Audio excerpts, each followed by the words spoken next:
हे चूर्ण आपल्याला जे बाजारात मिळतं ना, त्याला इंग्लिशमध्ये एलिफंट फ्रूट वगैरे पण म्हणतात. पण हे जे चूर्ण आहे ना, ह्याला थोडीशी खाज असते. पण कोणत्या कोणत्या चूरणला खाज असते, सगळ्याच नसते. आता ह्याला खाज नाही आहे. हा जमिनीमध्ये येतो हा चूरणचा पीस. तर ह्याला काय केलंय मी, थोडीशी हळद, चटणी, मीठ थोडीच लावायची. जास्त जर चटणी लावलात ना तर ते आपल्याला फ्राय करायचं आहे, म्हणजे चूरणाची कापं. तर ही जास्त चटणी लावली तर तुम्हाला ठसका येणार तळताना. थोडीशी लावायची म्हणजे टेस्ट त्याची माइल्ड होते आणि खायला सगळ्यांना चांगलं होतं. ह्याचा उपयोग हार्टसाठी पण होतो, परत आपलं ब्लड सर्क्युलेशन चांगलं होतं. हे फार म्हणजे हे कंदमूळ, एक प्रकारचं कंदमूळ आहे. तर ह्याला आपण असं थोडासा रवा लावून घेऊ. ह्याच्यात मी थोडासा लिंबू पण पिळलेला आहे, कारण खात जर असेल तर ती निघून जाईल. असा रवा लावून घ्यायचा सगळ्या पीसला, थोडासा, जास्त काही नाही. जसं आपण तळताना माशांना लावतो तसं लावून घ्यायचं आणि मोठ्या तव्यामध्ये सगळे पीस एकदम जरी घातले आणि थोडं थोडं तेल घातलं तरी चालतं. ते मी आता तुम्हाला दाखवते. तवा तापलेला आहे आणि थोडंसं तेल घातलं. जास्त घातलं तर हे बाजूला जाऊ नये आणि जास्त तेलकट आपल्याला खायचंच नाही. तर हे रवा आणि हे मीठ, चटणी, मीठ, थोडंसं लिंबू पाणी घातलेले चूरणाचे पीस आहे. हे सगळ्या तव्यावरच गॅस कमी करून घ्यायचा. गॅस आणि हे सगळे एकदम घालता येतात म्हणून हा मी मोठा तवा घेतला. तर सारखं सारखं ह्याला कोण करत बसणार. आपल्या कुटुंबासाठी हे 2-2 पीस जरी घातले ना, खाल्ले तरी छान, तब्येतीला पण चांगलं आणि टेस्टी पण लागतात हे फार.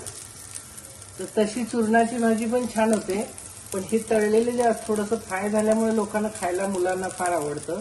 जसे आपलं भजीचा प्रकार असतो तशा प्रकारेच लागते. पण त्याच्यात तेलकटपणा नसतो, कारण हे फ्राय होतं, शॅलो फ्राय होतं ना, त्याच्यामुळे. आता हे मी घातलेले आहेत सगळे पीस. मुद्दाम मोठा तवा ह्याच्यासाठी की सगळं एकदम आपल्याला करता येईल. थोडं थोडं थोडं करत बसायला कंटाळा येतो. ह्याच्यावरती थोडंसं तेल घालून घ्यायचं, म्हणजे हे तळलं जाईल.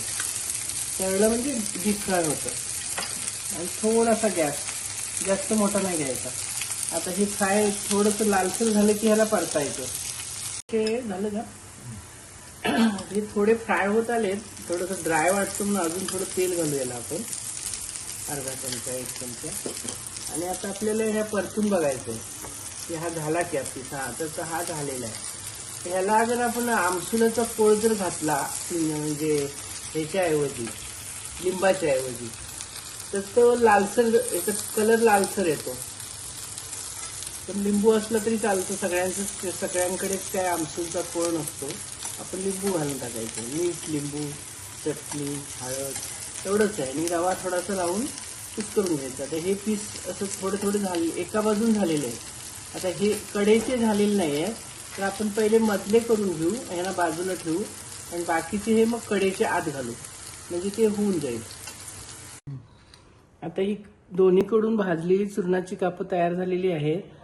तर ह्याला जेवताना आपण 2-2, 3-3 पीस जरी सर्व केलं की तोंडाला लावायला फार छान लागतं. हे आता हे बघा, हे असं शिजलेलं आहे, पण ह्याच्यात तेल अगदी 2 चमच्यामध्ये हे सगळं झालेलं आहे आणि फक्त 5 मिनिटात झालेलं आहे. ह्याला वेळ पण लागत नाही.